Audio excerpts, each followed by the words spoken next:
કેમ છો બાળકો? 11 સાયન્સ પાઠ ત્રીજો તત્વોનું વર્ગીકરણ અને ગુણધર્મોમાં આવર્તિતતા. આની અંદર આપણે આગળના વિડીયોમાં તત્વોની ઇલેક્ટ્રોન રચના વિશે ટૂંકી ચર્ચા કરી હતી કે પરમાણુ પાસે રહેલા ઇલેક્ટ્રોન કક્ષાઓની અંદર ગોઠવાયેલા હોય છે. એ કક્ષાની અંદર પેટા કક્ષકો હોય છે. એસ પ્રકારની, પી પ્રકારની, ડી પ્રકારની અને એફ પ્રકારની કક્ષકોમાં ઇલેક્ટ્રોન ભરાયેલા હોય છે. આ ઇલેક્ટ્રોન રચના પછી આપણે આવર્ત કોષ્ટકમાં ઇલેક્ટ્રોન પરમાણુઓની જે ગોઠવણી છે એના આધારે પરમાણુ પાસે રહેલા ઇલેક્ટ્રોનની સંખ્યાને આધારે એને પરમાણુ ક્રમાંક આપવામાં આવે છે. અને આધુનિક આવર્ત કોષ્ટક છે એ પરમાણુ ક્રમાંકના ચઢતા ક્રમમાં તત્વોને ગોઠવી અને તૈયાર કરવામાં આવેલું છે. એટલે કે પ્રથમ તત્વ હાઇડ્રોજન પાસે 1 ઇલેક્ટ્રોન છે, બીજું હિલિયમ એની પાસે 2 ઇલેક્ટ્રોન છે. એમ કરતાં કરતાં તત્વો 118 તત્વો જે છે એ પરમાણુ ક્રમાંકના ચઢતા ક્રમમાં આધુનિક આવર્ત કોષ્ટકમાં ગોઠવવામાં આવેલા છે. એથી આગળના વિડીયોમાં આપણે જોયું કે આડી જે લાઈનો છે, આડી હરોળ છે એને આવર્ત કહેવામાં આવે છે. ઊભી હરોળ છે એને સમૂહ અથવા કુટુંબ કહેવામાં આવે છે. તો આ જે રચના છે, હવે આપણે આવર્તમાં ઇલેક્ટ્રોન રચના કે આ જે આવર્તની અંદર ઇલેક્ટ્રોન રચના કેવી હોય છે એના વિશે આપણે આ વિડીયોમાં સમજીએ. તો આગળના વિડીયોમાં આપણે આ ચર્ચા કરી હતી. આનો મુદ્દો પહેલો છે, પહેલો આવર્ત. એની અંદર પહેલા આવર્તનું પહેલું તત્વ જેને આપણે હાઇડ્રોજન આવર્ત કોષ્ટક ત્યાંથી ચાલુ થાય, અમિતાભ બચ્ચન લાઈન ત્યાંથી ચાલુ થાય, એની ઇલેક્ટ્રોન રચના છે 1s1. પહેલી કક્ષામાં એક જ પ્રકારની કક્ષક છે, એસ પ્રકારની. એટલે કે એસ પ્રકારની એક જ કક્ષક છે 1s1. અને છેલ્લું તત્વ હિલિયમ, એની ઇલેક્ટ્રોન રચના છે 1s2. એટલે પહેલા આવર્તમાં બે જ તત્વો 1s1 અને 1s2. બીજો આવર્ત, બીજા આવર્તનું પ્રથમ તત્વ છે લિથિયમ. એની ઇલેક્ટ્રોન રચના તો કે હિલિયમ કમ્પ્લીટ 2s1. ત્યાંથી ચાલુ કરી અને lithium, beryllium, boron, carbon, nitrogen, oxygen, fluorine અને નિયોન, છેલ્લું તત્વ નિયોન. નિયોનની ઇલેક્ટ્રોન રચના આપણે કાલ આ બધા તત્વોની ઇલેક્ટ્રોન રચના આગળના વિડીયોમાં સમજ્યા છીએ. એટલે નિયોનની ઇલેક્ટ્રોન રચનામાં હિલિયમ કમ્પ્લીટ 2s2 2p6. એટલે બીજા આવર્તના બધા તત્વોમાં બીજી કક્ષામાં ઇલેક્ટ્રોન ભરાય. મુખ્ય ક્વોન્ટમાર્ક 2, એમાં બે પ્રકારની કક્ષક છે, એસ પ્રકારની અને પી પ્રકારની. એસ પ્રકારની કક્ષકની અંદર 2 ઇલેક્ટ્રોન ભરાય, પી પ્રકારની કક્ષકની અંદર 6 ઇલેક્ટ્રોન ભરાય. એટલે 2s1 2s2 2s2 2p1 2s2 2p2 2s2 2p3 2s2 2p4 2s2 2p5 અને છેલ્લે 2s2 2p6. તો આ જે છે એ બીજા આવર્તના તત્વોની ઇલેક્ટ્રોન રચના થઈ. એવી જ રીતે ત્રીજા આવર્તના તત્વોની ઇલેક્ટ્રોન રચના તો કે ત્રીજા આવર્તનું પહેલું તત્વ સોડિયમ. સોડિયમની ઇલેક્ટ્રોન રચના તો કે નિયોન કમ્પ્લીટ 3s1. કાલના વિડીયોમાં આપણે આ જે કમ્પ્લીટ એટલે શું અને આ ઇલેક્ટ્રોન રચનામાં sp,d,f કક્ષકો વિશે આપણે ડીપમાં ચર્ચા કરી. એટલે આપણને અહીંયા જેને સાવ ખબર નથી કે આ સાહેબ શું બોલે છે, આ 3s2 3p2 222 આ જે કરે છે ટું કંઈ સમજાય નહીં, એવું ન થાય એટલા માટે એક વિડીયો એક્સ્ટ્રા હતો કે ભાઈ એને નિયોન કમ્પ્લીટ 3s1 ત્યાંથી ચાલુ કરી કે પછી સોડિયમ, પછી મેગ્નેશિયમ, તો કે એમાં નિયોન કમ્પ્લીટ 3s2, એની પાસે 12 ઇલેક્ટ્રોન છે. તો એમ કરતાં કરતાં છેલ્લે નિયોન કમ્પ્લીટ 3s2 3p6 આમ 8 તત્વો આવેલા છે, એટલે કે આની અંદર 2, આમાં 8, આમાં 8. આ જે કયું તત્વ છે? આર્ગોન. આર્ગોનની ઇલેક્ટ્રોન રચના આપણે લખતા હોય તો કેમ લખવી પડે? Neon complete 3s2 3p6. આ ત્રીજા આવર્તની ઇલેક્ટ્રોન રચના. ચોથો આવર્ત, ચોથા આવર્તનું પહેલું તત્વ પોટેશિયમ. પોટેશિયમની ઇલેક્ટ્રોન રચનામાં તો કે આર્ગોન કમ્પ્લીટ 4s1. ત્યાંથી ચાલુ કરીએ. આર્ગોન કમ્પ્લીટ 4s1, એના પછી કેલ્શિયમ આર્ગોન કમ્પ્લીટ 4s2, એના પછી scandium argon complete 4s2 3d1, scandium પછી titanium argon complete 4s2 3d2, પછી vanadium argon complete 4s2 3d3. આવી રીતે આ રચના આગળ વધતી જાય અને બાહ્યતમ મુખ્ય ક્વોન્ટમાંક 4 રહે અને છેલ્લે તત્વ આવે ક્રિપ્ટોન. એની ઇલેક્ટ્રોન રચના argon complete 4s2 3d10 4p6. આને ઘણી વખત આમ પણ લખે છે કે argon complete 3d10 4s2 4p6. પણ આ રીતે યાદ રાખવા કરતાં ઘણી એવી લાક્ષણિકતાઓ આપણે આમાં ભણવામાં આવશે કે જેમાં આપણે એવું સમજવું પડશે કે 4s કક્ષક અને 4p કક્ષકની વચ્ચે ભરાયેલી 3d કક્ષક છે, જેને નિષ્ક્રિય યુગ્મ અસર માટે જવાબદાર ગણવામાં આવે છે.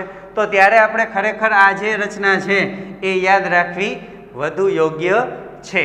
આ હતી ચોથા આવર્તની ઇલેક્ટ્રોન રચના. ચોથા આવર્તમાં કાલ આપણે ગણતરી કરી હતી કે એસ કક્ષકના 2 ઇલેક્ટ્રોન, પી કક્ષકના 6 ઇલેક્ટ્રોન, ડી કક્ષકના 10 ઇલેક્ટ્રોન, ટોટલ થાય 2 ને 6 8 ને 10 18. એટલે અહીંયા આવશે 18 તત્વો.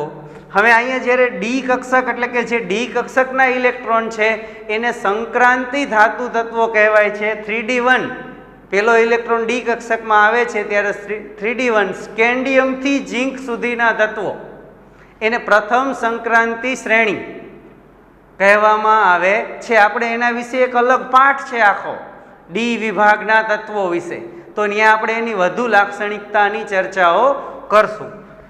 પાંચમા આવર્તનું પહેલું તત્વ છે રૂબિડિયમ. રૂબિડિયમ એની ઇલેક્ટ્રોન રચનામાં ક્રિપ્ટોન કમ્પ્લીટ 5s1. એમ આ જે તત્વો છે એ આગળ જાય અને ઇલેક્ટ્રોન રચના છેલ્લે અહીંયા ઝેનોનની ઇલેક્ટ્રોન રચના કે ક્રિપ્ટોન કમ્પ્લીટ 5s2 4d10 અને 5p6. આ ઝેનોનની ઇલેક્ટ્રોન રચના. એનો અર્થ એમ થયો કે મુખ્ય ક્વોન્ટમાંક 5 છે, કક્ષકો એક જ. આજે એક બાહ્યતમ કક્ષા જે છે, બાહ્યતમ કક્ષા ઈના ઈ જ રહે છે. ઇલેક્ટ્રોનની સંખ્યા બાહ્યતમ કક્ષામાં વધતી જાય છે. આવર્તમાં તમે ડાબી બાજુથી જમણી બાજુ જાશો એમ તત્વોની પરમાણુ ક્રમાંક વધવાની સાથે એક જ કક્ષામાં બાહ્યતમ કક્ષામાં ઇલેક્ટ્રોનની સંખ્યા વધતી જશે. કક્ષા ઈની ઈ જ રહેશે, મુખ્ય ક્વોન્ટમાંક બદલાશે નહીં. એના પછી છઠ્ઠો આવર્ત, એ છઠ્ઠા આવર્તનું પહેલું તત્વ છે સીઝિયમ. આ નામ કદાચ યાદ ન રહે તો કાંઈ વાંધો નથી. આપણે અહીંયા સમજવાનું છે કે આવર્તમાં ઇલેક્ટ્રોન કક્ષામાં કઈ રીતે ભરાય છે. આમાં પહેલી કક્ષાની અંદર ઇલેક્ટ્રોન ભરાય છે, પહેલી કક્ષામાં 2 જ ઇલેક્ટ્રોન સમાઈ શકે છે. આમાં બીજી કક્ષામાં ઇલેક્ટ્રોન ભરાય બીજા આવર્તમાં. બીજી કક્ષામાં 2 પ્રકારની પેટા કક્ષકો છે, એસ અને પી કક્ષકો છે. એટલે એમાં એસમાં અને પીમાં ઇલેક્ટ્રોન ભરાય છે, એટલે એમાં 8 ઇલેક્ટ્રોન સમાઈ શકે. ત્રીજા આવર્તમાં એસ અને પી પ્રકારની કક્ષકો છે, એમાંય 8 ઇલેક્ટ્રોન સમાય છે એટલે 8 તત્વો છે. ચોથા આવર્તમાં એસ, પી અને ડી આ 3 પ્રકારની કક્ષકો છે. એસ કક્ષકમાં, પી કક્ષકમાં અને ડી કક્ષકમાં આ ત્રણેય કક્ષકમાં ઇલેક્ટ્રોન ભરાય છે. મુખ્ય ક્વોન્ટમાંક, બાહ્યતમ કક્ષા, સંયોજકતા કક્ષા એ એક જ આવર્તમાં સરખી રહે છે, એ જ રહે છે. મુખ્ય ક્વોન્ટમાંક કે આ ચોથા આવર્તના બધા તત્વોની બાહ્યતમ કક્ષા કઈ? ચોથી. સંયોજકતા ઇલેક્ટ્રોન કઈ કક્ષામાં હશે? ચોથી કક્ષામાં. પાંચમા આવર્તમાં સંયોજકતા કક્ષા પાંચમી, છઠ્ઠા આવર્તમાં સંયોજકતા કક્ષા છઠ્ઠી. અમે નાના હતા ત્યારે એમ કહેતા કે ભાઈ અમારે અહીંયા ગરબી બહુ જ સારી જામે છે, 3 ચક્કર થાય છે. ઓલા કે જાવા દે, અમારી સોસાયટીમાં 5 ચક્કર થાય. સમજે? તો આ જે આવર્તમાં જે તત્વોની ઇલેક્ટ્રોન રચના જે છે એજની જે કક્ષા છે, પહેલી કક્ષા, બીજી કક્ષા, ત્રીજી કક્ષા, ચોથી, પાંચમી, છઠ્ઠી અને સાતમી કક્ષા. સીઝિયમની ઇલેક્ટ્રોન રચનામાં xenon complete 6s1, xenon complete 6s1 એમ ઇલેક્ટ્રોન ભરાય એટલે ઝેનોન પછી આવે રેડોન. રેડોનની ઇલેક્ટ્રોન રચનામાં xenon complete 6s2 4f14 5d10 અને 6p6. એટલે કે જે છઠ્ઠો આવર્ત છે એ છઠ્ઠા આવર્તમાં એફ વિભાગના તત્વો, આંતર સંક્રાંતિ તત્વો, આંતર સંક્રાંતિ તત્વો, આંતર સંક્રાંતિ તત્વો આવેલા છે. આ જે તત્વો છે એ લેન્થેનમ, લેન્થેનમથી ચાલુ કરી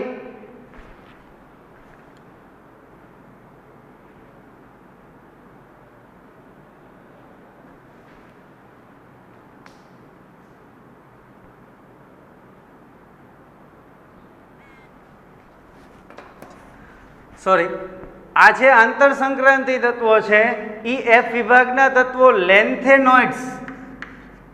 એનું પ્રથમ તત્વ જે છે એ લેન્થેનોઇડ્સ છે, એ લેન્થેનમ છે. લેન્થેનમ, લેન્થેનમ એટલે એને લેન્થેનોઇડ્સ, લેન્થેનોઇડ્સ કહેવામાં આવે છે. 14 તત્વો છે, નીચે શ્રેણી છે લેન્થેનમ, લેન્થેનોઇડ શ્રેણી, એફ વિભાગની પ્રથમ શ્રેણી જેને લેન્થેનોઇડ શ્રેણી કહેવામાં આવે છે. એ બધા તત્વો સેરિયમથી લ્યુટેશિયમ, સેરિયમથી લ્યુટેશિયમ સુધીના બધા તત્વોના ગુણધર્મો લેન્થેનમને મળતા આવે છે. એટલે બધા તત્વોને લેન્થેનોઇડ્સ તત્વો તરીકે ઓળખવામાં આવે છે. આપણે કેમ કે બાંગ્લાદેશનો હોય તો બાંગ્લાદેશી, એમ લેન્થેનમને મળતા આવે છે એટલે લેન્થેનોઇડ્સ તરીકે ઓળખવામાં આવે છે. એના પછી છે સાતમો આવર્ત. સાતમા આવર્તનું પ્રથમ તત્વ છે ફ્રાન્સિયમ. આ જે સાતમા આવર્તના બધા તત્વો છે ને એ બધા ખૂબ જ ભારે તત્વો છે. એના પરમાણુ ક્રમાંક ઊંચા છે, એના કારણે રેડિયો સક્રિય છે અને વધારે તરતો માનવ સર્જિત છે, પ્રયોગશાળામાં બનાવેલા છે. ફ્રાન્સિયમની ઇલેક્ટ્રોન રચનામાં રેડોન કમ્પ્લીટ 7s1 ત્યાંથી ચાલુ કરી અને એનું છેલ્લું તત્વ જે છે એ છે UUO, અનઓક્ટિયમ. અનઓક્ટિયમ શું કામ? એનું હજી નામકરણ થયું નથી, નામ પાડવાનું બાકી છે. હંગામી નામકરણ પદ્ધતિ પ્રમાણે 118મું તત્વ છે, 118મું તત્વ છે એટલે 1 માટે યુ, આ 1 માટે યુ અને 8 માટે ઓક્ટ એટલે અનઓક્ટિયમ, અનઓક્ટિયમ. અને એની ઇલેક્ટ્રોન રચના લખવી હોય તો radon complete 7s2 5f14 6d10 7p6. આ ઇલેક્ટ્રોન રચના છે, તત્વનું સર્જન ખાવાનું બાકી છે. તો આ હતી આવર્તમાં તત્વોની ઇલેક્ટ્રોન રચના. આના પછીનો જે છે એ ટોપિક છે સમૂહમાં ઇલેક્ટ્રોન રચના. સમૂહમાં. હવે આ જે છે એ પણ આની સાથે ને સાથે આપણે સમજી લઈએ કે સમૂહમાં ઇલેક્ટ્રોન રચના, સમૂહની અંદર ઇલેક્ટ્રોન રચનામાં શું ખાસિયત હોય તો કે એના માટે એક જ વાક્ય આપણે યાદ રાખવાનું છે કે એક જ સમૂહમાં રહેલા બધા જ તત્વોની બાહ્યતમ કક્ષાની ઇલેક્ટ્રોન રચના સમાન હોય છે. એક જ સમૂહમાં રહેલા બધા તત્વોની બાહ્યતમ કક્ષાની ઇલેક્ટ્રોન રચના સમાન હોય છે. દાખલા તરીકે આ પહેલો સમૂહ છે તો પહેલા સમૂહના બધા તત્વોની બાહ્યતમ ઇલેક્ટ્રોન રચના સમાન છે. 1s1 2s1 3s1 આની બાહ્યતમ કક્ષા તો કે પહેલી, બીજા તત્વની બાહ્યતમ કક્ષા બીજી, ત્રીજા તત્વની બાહ્યતમ કક્ષા ત્રીજી, ચોથા તત્વની બાહ્યતમ કક્ષા ચોથી, પાંચમા તત્વની બાહ્યતમ કક્ષા પાંચમી. તો આમાં પ્રથમ 1s1 2s1 3s1 4s1 5s1 6s1 7s1 એટલે પહેલા સમૂહની સામાન્ય ઇલેક્ટ્રોન રચનાને ns1 કહેવામાં આવે છે. એટલે કે પ્રથમ સમૂહના બધા તત્વોની ઇલેક્ટ્રોન રચના બાહ્યતમ કક્ષાની ઇલેક્ટ્રોન રચના શું છે? 1s1. અને એવું છે કે જે તત્વોની બાહ્યતમ ઇલેક્ટ્રોન રચના સમાન હોય એના ભૌતિક અને રાસાયણિક ગુણધર્મો સમાન હોય છે. એટલે એક જ સમૂહમાં આવેલા બધાય તત્વોના ગુણધર્મો સમાન છે અને સમાન ગુણધર્મોવાળા તત્વોની ચર્ચા છે એક જ સાથે કરી લેવામાં આવે છે. એટલે હવે આપણે આવર્ત કોષ્ટકના બધાય તત્વોનો અભ્યાસ કરવાની વાત કરશું તો આ સમૂહમાં તત્વોનો અભ્યાસ કરશું. પહેલાં આપણે પહેલા સમૂહના તત્વોનો અભ્યાસ કરશું, બીજા સમૂહના તત્વનો, 13મા 14મા 15મા સમૂહના તત્વોનો અભ્યાસ આપણે કરશું. તો આ પહેલા સમૂહની ઇલેક્ટ્રોન રચના તો કે ભાઈ ns1, બીજા સમૂહની ઇલેક્ટ્રોન રચના ns2, ત્રીજો સમૂહ જે છે એ ડી વિભાગના સંક્રાંતિ તત્વોને સાંકળી લે છે એટલે એને કહેવાય ns2n-1d1. ડી જે છે આ જે ત્રીજો સમૂહ છે એનું પહેલું તત્વ સ્કેન્ડિયમ કે 4s2 3d1 એટલે s 4s1 3d1. આ જે છે આના વિશે આપણે વધુ ચર્ચા ડી વિભાગના તત્વો વખતે કરશું. એટલે આપણે બધા સમૂહની અત્યારે આપણે પ્રતિનિધિ સમૂહો પહેલો, બીજો, પછી 13મો સમૂહ, આ જે એસ વિભાગના તત્વો અને પી વિભાગના તત્વો, આ જે તત્વોને આવર્ત કોષ્ટકના પ્રતિનિધિ તત્વો અથવા તો મુખ્ય સમૂહના તત્વો પહેલો, બીજો, 13 થી 18 આટલા જે 8 સમૂહો છે, પહેલો સમૂહ, બીજો સમૂહ, 13મો 14મો 15મો 16મો 17મો અને 18મો, આ જે 8 સમૂહ છે એને મુખ્ય સમૂહો કહેવામાં આવે છે.